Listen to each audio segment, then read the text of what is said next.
Okay, well, once again, this week, the 3 and Out is being brought to you by the Shin Splints Recovery Group. If you are bothered by some irritant in your lower leg area, make sure you join the Shin Splints Recovery Group. You can find them on Facebook. I, too, am a member. All right, your first question tonight and your 3 and Out. I'm going to start with you, Alan. Would you rather have all traffic lights you approach be green or never have to stand in line again? Now, I'd like to put the caveat that COVID is gone. We're back to normal life. All green lights for the rest of your life or no lines for the rest of your life. I think. Damn. You should have made that the poll on Facebook. That's a good one. Right? Holy shit. Yeah. I mean, I think it's no lines for me just because, like, I'm kind of an antsy dude. So, like, I can't just be standing in line's fucking brutal. Like, I can deal with red lights. That's fine. I would just, like, play some music or look at my phone while and definitely leave that red light 5 seconds after it turned green because I'm looking at my phone. But nonetheless, not as bothered by it. Standing in line, like the DMV, just that alone, like not standing in line, fucking DMV alone is worth it. Wesley? Shoo, man. I feel like a traffic light, even if it's backed up. So, I mean, I guess the only loophole to this that I wouldn't opt for what Alan opted for, standing in line to be able to bypass all those, is like, would I be able to get on a traffic jam? You know what I mean?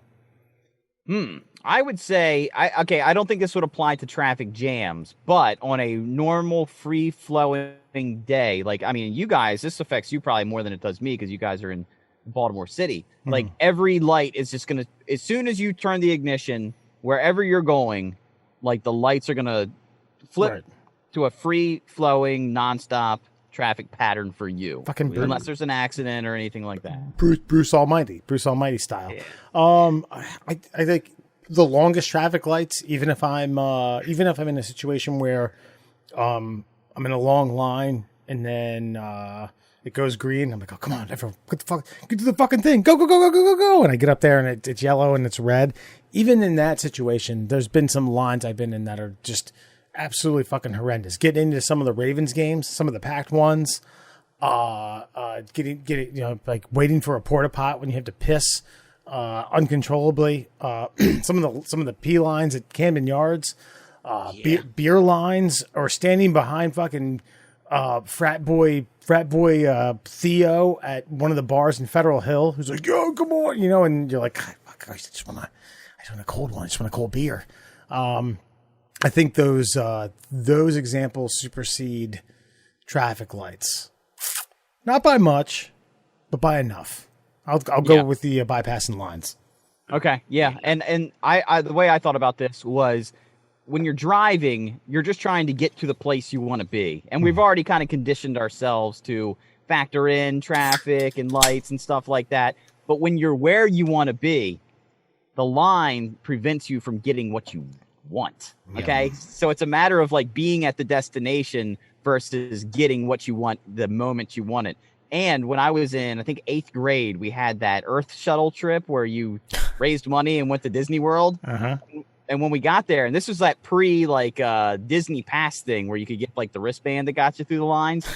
We were in this group and we went in, and every single ride or event or lecture or whatever it was like, oh, you don't have to stand here. Come with me. And we had one of the Imagineers just lead us straight past all these families that had paid thousands of dollars to experience the theme park.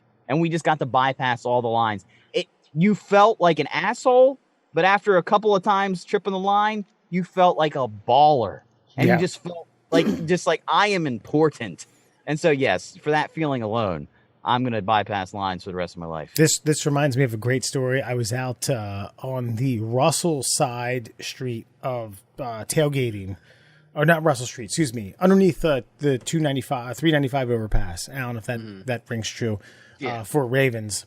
Really drunk. really drunk for it was a 4:20 kickoff, 4:25, 4:35 kickoff, and walk up to a line of porta pots. I was like, damn, there's fucking no one around. Shit. Walked in, took a good break to seal drunken pee, and then walked out and didn't realize that whoever had designated the line to start, it was about 25 yards away from all the 15 porta pots.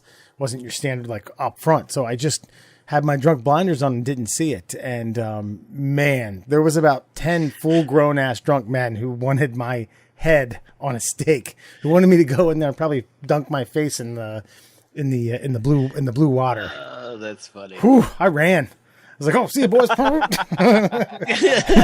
ran.